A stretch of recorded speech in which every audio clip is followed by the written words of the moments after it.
Ratusan mahasiswa dan koalisi masyarakat sipil menggelar aksi demonstrasi bertajuk Indonesia Gelap di Patung Kuda, Jakarta Pusat pada Senin 17 Februari 2025.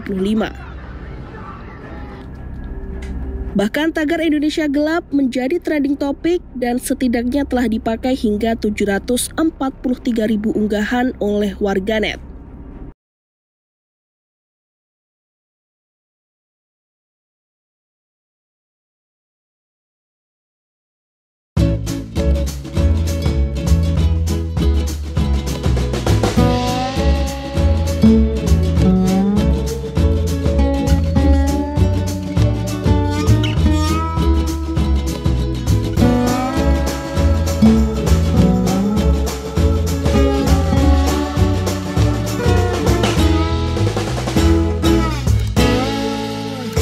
Agar Indonesia Gelap menjadi trending topik di X pada Senin 17 Februari.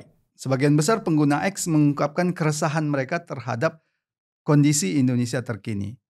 Ini disusul juga dengan demonstrasi dari Badan Eksekutif Mahasiswa Universitas Indonesia atau BEM UI yang digelar selama 2 hari menyoroti kondisi Indonesia. Untuk itu kita akan memperbincangkan hal ini dengan Ustadz Ismail Yusanto. Ustadz Ismail, benarkah Indonesia gelap? Ya, saya kira publik ini kan sekarang ini itu jauh berbeda dengan masa kita dulu muda apalagi kecil ya. Informasi itu sangat terbatas. Kita hanya tahu dari koran, itu pun kalau dimuat, dari televisi itu pun kalau diberitakan. Tapi ini hari publik itu dengan mudah mengakses banyak sekali persoalan yang ada di negeri ini, termasuk juga perilaku para pejabatnya. Mereka tahu persis apa yang sedang terjadi di sini. Mereka tahu yang terkait dengan pemagaran laut itu. Ada faktanya, tapi sampai ini hari tidak jelas siapa yang harus bertanggung jawab dan atau siapa yang dinyatakan bertanggung jawab, tidak ada gitu. Kan aneh. Kan tidak mungkin itu tiba-tiba laut itu terpagari dengan sendirinya. Dan yang lebih konyol lagi ternyata sudah ada sertifikatnya itu. Kan itu juga tidak mungkin tiba-tiba jadi sertifikatnya. Nah, hal-hal semacam ini kan menimbulkan keresahan di tengah-tengah masyarakat. Bagaimana bisa? Kemudian publik juga tahu para pejabat yang ada sekarang pun juga itu tidak bersih-bersih amat. Mereka tahu, publik itu tahu ada kasus ini, kasus itu ya. Misalnya kasus kemarin kuota haji kemana, kemudian kasus Blok Medan kemana itu. Lalu yang paling spektakuler tentu saja yang dilansir oleh OCCRP itu gitu. Itu kan laporan yang mestinya jika betul bahwa negara ini memerangi korupsi, ingin menegakkan pemerintahan yang bersih, itu kan semuanya harus diurus, harus diusut gitu. Tapi kan tidak ada tanda-tanda ke sana. Ya ada sedikit berita segar itu ketika kita membaca Muiz itu di pengadilan tinggi dihukum jauh lebih tinggi menjadi 20 tahun. Nah, itu agak sedikit membawa angin segar. Tapi selebihnya kan gelap. Nah, di situ saya kira publik kemudian merasakan sumpeknya kehidupan bermasyarakat negara lalu diekspresikan dengan Indonesia gelap. Gitu. Kalau kita lihat dari tuntutan mahasiswa ya, pertama mendesak pemerintah mencabut Inpres nomor 1 tahun 2025 tentang efisiensi anggaran. Kemudian mencabut pasal dalam RUU Minerba yang memungkinkan perguruan tinggi mengelola tambang. Ini tadi sudah dicabut ya. Kemudian ketiga, mahasiswa meminta pemerintah mencarikan tunjangan dosen dan tenaga pendidik. Keempat, mahasiswa mendesak pemerintah mengevaluasi total program makanan bergizi gratis. Kelima, mahasiswa mendesak pemerintah berhenti membuat kebijakan publik tanpa basis riset. Menurut Ustadz, tuntutan mahasiswa ini mendasar tidak untuk menangani Indonesia gelap tadi?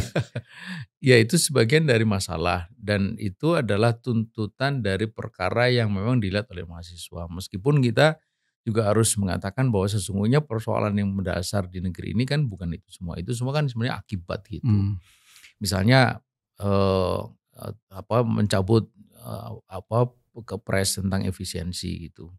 Efisiensi itu kan bisa dilakukan dengan paling tidak 3 cara kan. Yang pertama ya seperti yang dilakukan sekarang ini, mengurangi budget-budget.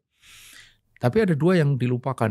Yang kedua adalah betul-betul tegas menghadapi korupsi gitu. Sudah sangat sering dikatakan bahwa ada markup yang luar biasa dari penganggaran yang ada sekarang. Misalnya proyek jalan yang disebut-sebut itu 100, sebenarnya 50 sudah bisa selesai gitu. Kayak gitu. Kemudian yang ketiga adalah meningkatkan pemasukan melalui yang tadi yang juga disinggung di situ adalah pengelolaan barang-barang tambang gitu.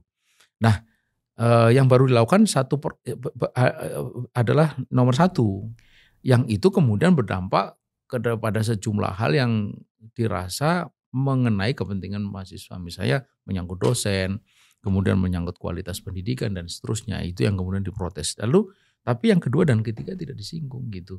Andai pemerintah itu melakukan itu, yang kedua dan ketiga, saya kira mungkin Indonesia bukan agak sedikit cerah lagi, ada sedikit terang gitu. Tapi ini kan tidak dilakukan, jadi terasa gelap.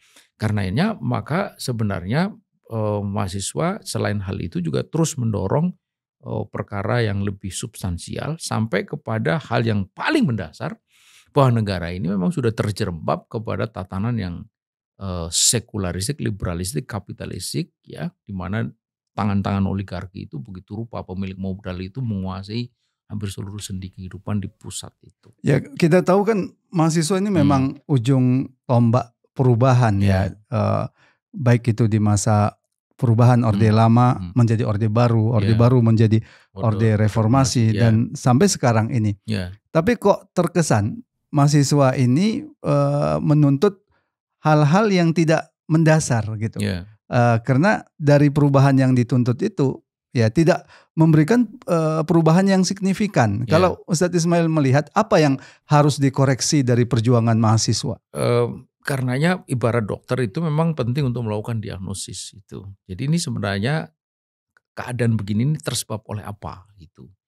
Kan selalu disebutkan ada soal-soal teknis, menyangkut teknis ekonomi, alokasi anggaran, itu teknis ekonomi, penghematan anggaran dan sebagainya. Kemudian yang kedua adalah soal politik.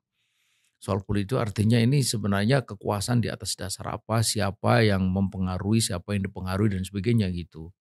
Dan yang ketiga adalah kita mesti menggunakan diagnosis yang lebih dalam lagi, yaitu filosofis substansial fundamental, menyangkut tatanan, paradigma, atau bahkan sampai kepada ideologi gitu. Nah ini yang saya pikir harus dilakukan gitu. Sebab kalau tidak maka kita pasti akan cenderung hanya sampai pada soal-soal teknis gitu.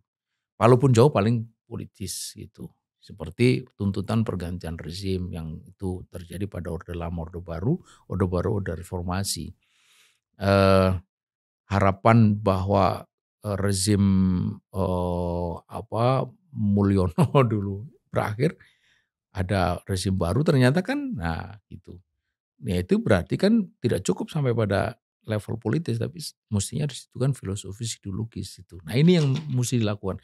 Kalau ini dilakukan maka insya Allah tuntutan itu akan sampai pada level yang ketiga ini. Gitu. Kalau kita bicara level ideologis, apa yang seharusnya diperjuangkan supaya perubahan ideologis itu terjadi? Nah kita sudah mengalami banyak sekali episode perubahan dari Orde Lama, Orde Baru Reformasi dan sekarang.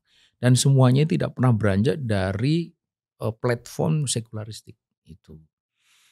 Karenanya sebenarnya berubah tetapi dia masih di dalam platform yang sama. Dan ini yang harus dipikirkan, bahwa kita mesti berpikir tentang perubahan platform gitu. Dari yang sekularistik menjadi yang tidak sekularistik. Disitulah sebenarnya yang kita sering sampaikan, gagasan atau tuntutan penerapan syariah secara kafah itu akan merubah platform secara mendasar gitu. Tidak lagi di dalam platform yang sama yang kemudian akan berputar begitu. Apalagi kemudian hegemoni dari pemilik modal sudah begitu kuatnya, meskipun terjadi perubahan politik tetapi mereka tetap bisa mengendalikan perubahan-perubahan itu seperti yang kita saksikan sekarang gitu. Kan jengah publik itu. Loh ini bagaimana bisa diharapkan ada pengadilan terhadap penguasa yang lama, lah penguasa yang baru teriak-teriak hidup gitu kan. Nah, itu kan berarti desperate lah publik itu, mengalami keputusasaan dan kekecewaan dan putusan yang luar biasa gitu. Baik, Ustaz Ismail, terima kasih. Pemirsa, demikian tadi diskusi kita tentang Indonesia gelap. Islam adalah agama yang membawa manusia dari kegelapan menuju terang benderang. Oleh karena itu, kalau kita ingin Indonesia ini terang benderang, solusinya ya kembali kepada Islam sebagai agama yang akan menyelesaikan persoalan-persoalan umat manusia. Kalau tidak sekarang, kapan lagi? Semoga bermanfaat. Assalamualaikum warahmatullahi wabarakatuh. Waalaikumsalam warahmatullahi wabarakatuh.